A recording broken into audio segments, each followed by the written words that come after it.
Can you do me a favor and take out your phone and open Instagram? Go to Vancouver Sun. The Vancouver Sun Instagram account.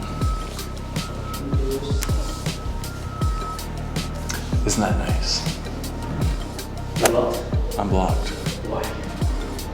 Shall we take a gander at Daily Hive Vancouver? Daily Hive Vancouver.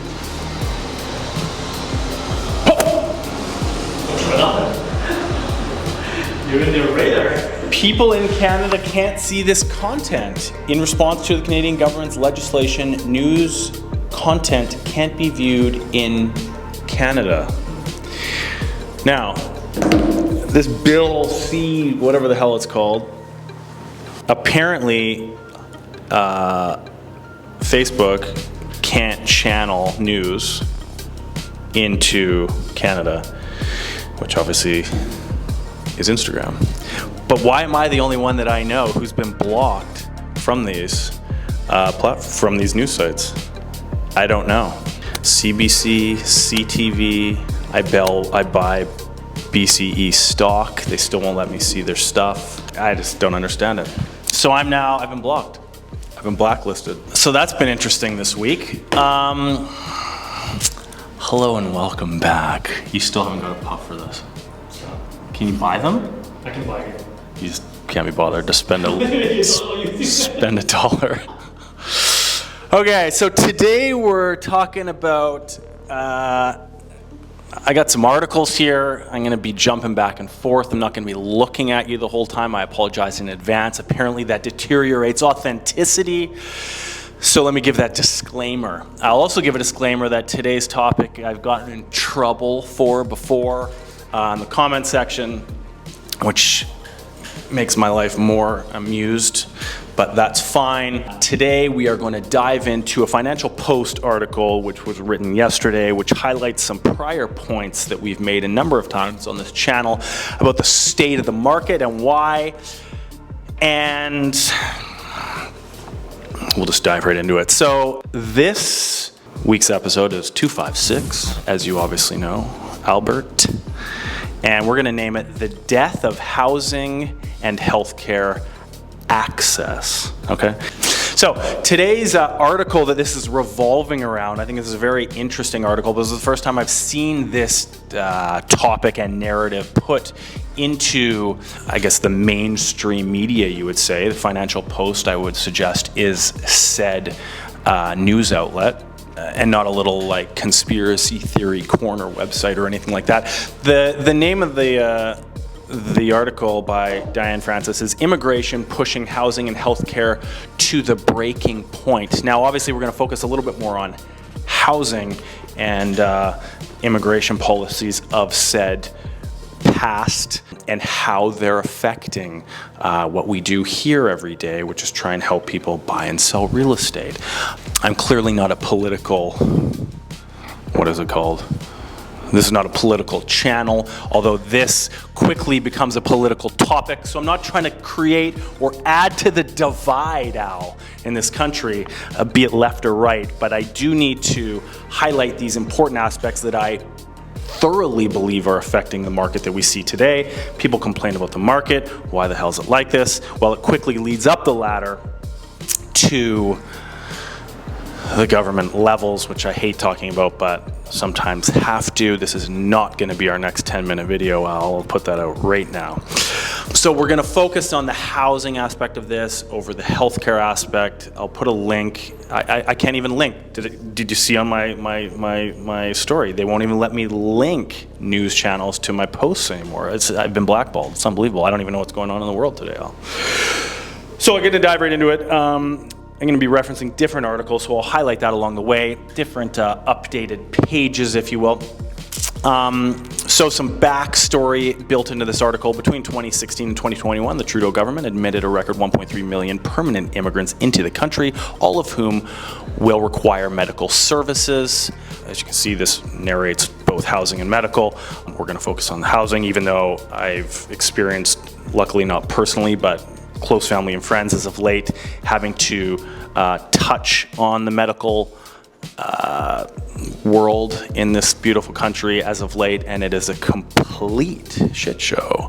But that's a whole other story for another day, which I'm not going to talk about. We continue.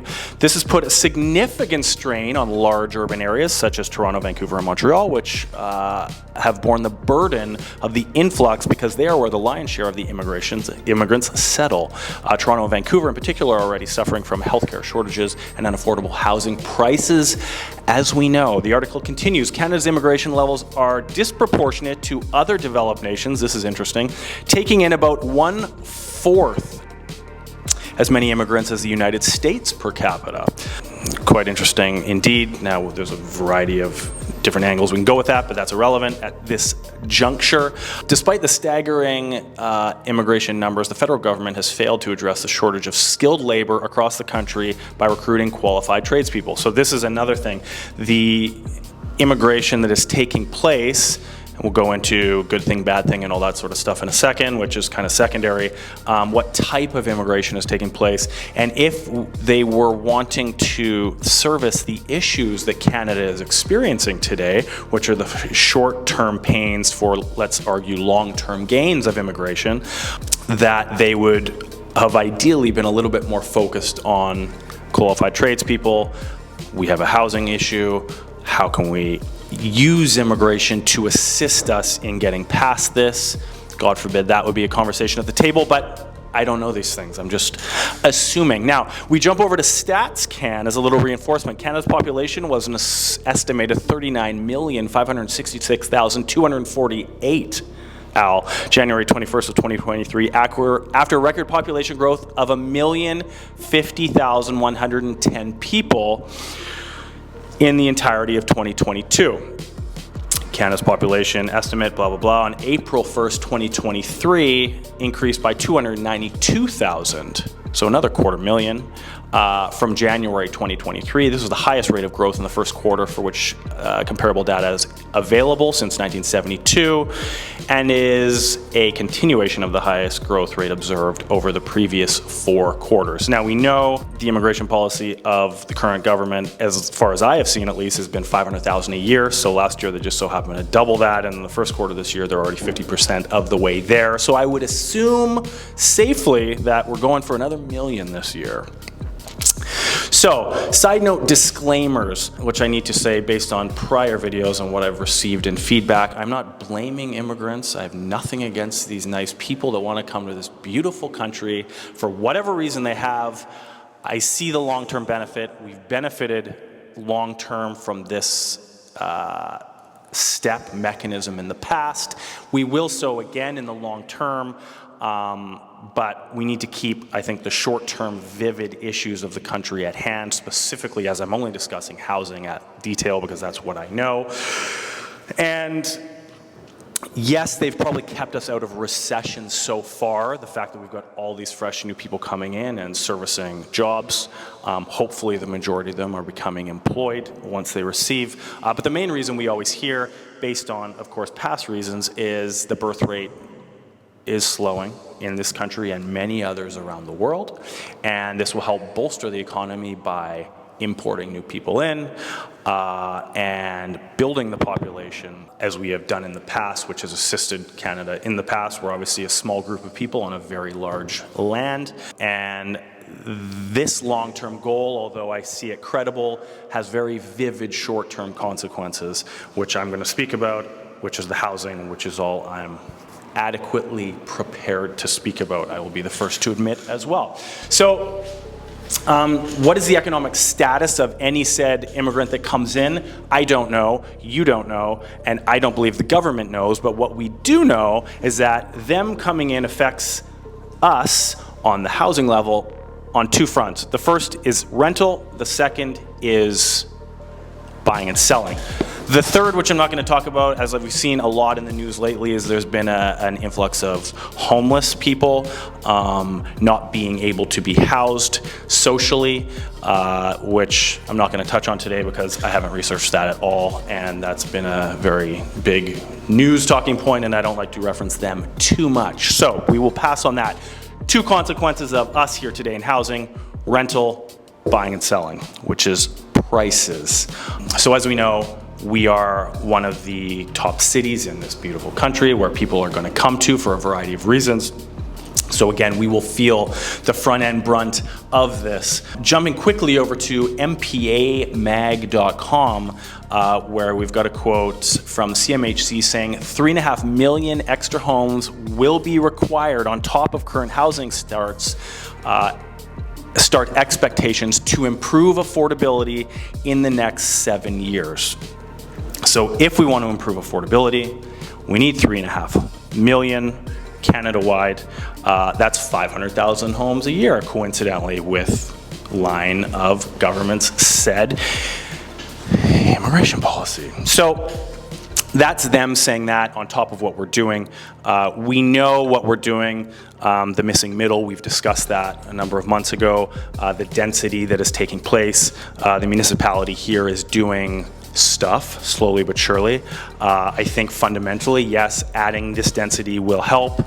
I don't agree the way they're doing it and how it gets more expensive if you get closer to the west side of Vancouver from the east. Why would the city benefit more from that if they're actually trying to assist? That's a story for another day, but we need another 500,000 per year on top. So that's from CMHC, another third party who does know and has all of the stats, more so than you and I ever will. So who's in charge? Surprisingly, there was a little government shakeup today, Al. I don't know if you've heard.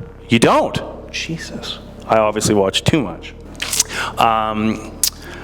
The former prior, with no prior housing experience, I may add, Ahmed Hussein was the Minister of Housing and Diversity and Inclusion, Al.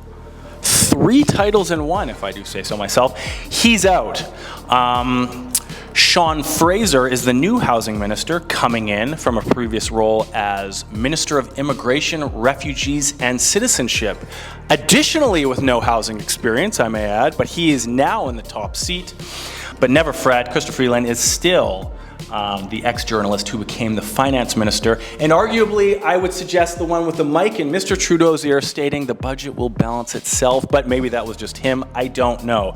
No more politics. So the top brass, as they call it, has changed. One inexperienced person to the next.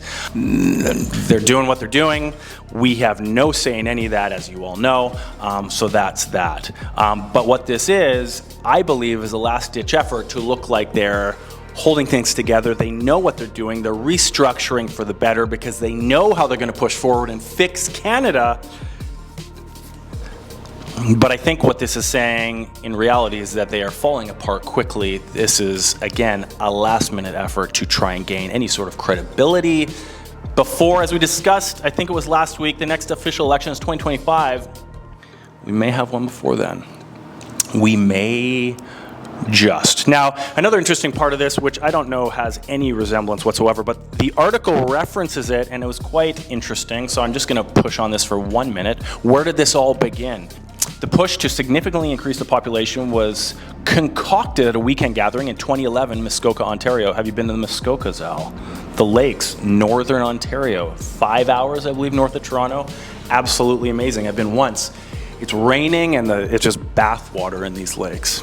Anyway, amazing place. Led by Dominic Barton and Mark Wiseman, they've created the Toronto-based lobbying group called Century Initiative, which believes Canada's population should reach 100 million by 2021. Long time away, but that's a big number. As we're basically at 40 now. So we need 60 more million in 70, whatever that is, 8 years, 7 years. The group estimates that given sagging birth rates, reaching their arbitrary goal of 100 million would require Canada to accept at least 500,000 immigrants a year. We've heard that before. If not more, we've seen that before. This has now become the official immigration policy of the Trudeau Liberals, targeting around 500,000 new immigrants a year. So is that actually correlated, or did this journalist just find this somewhere and it matched? Who the hell knows? Interesting to say the least, but they want to take, I'm just going to rule out Vancouver because that's all we care about, Vancouver from 3.3 million to 11.9 million. So that's an 8.6 million increase. human increase in 70, whatever that is, 3 years, which is 111,688.312 new Vancouverites a year. So, does this all line up? Maybe, maybe not. Back to the article. Canada is also going to make matters worse. You can feel the climate of this article.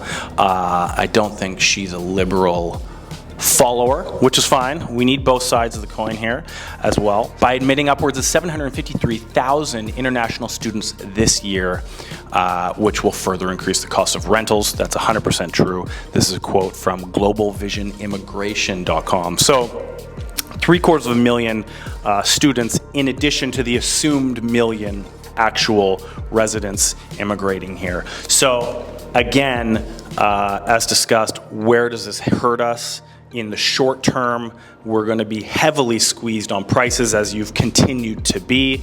And if you're not at that point yet financially where you can afford to buy something, then you're getting heavily squeezed in the rental market. God forbid if you have to leave for whatever variety of reasons, get a new rental, and you're paying market value these days or within the next 12 months. So, again, in conclusion with this article, this represents an unprecedented swing in housing demand in a single year that is currently not fully reflected in official figures. So obviously it's a liberal immigration policy. They're not going to say we have a housing problem because of our immigration policy, I believe is what that is referencing. So that's basically it. And I bring this up again, like I said, because we've talked about this before, and I know this is a sensitive topic and people don't like talking about it, but I think it's very binary. If you bring people in,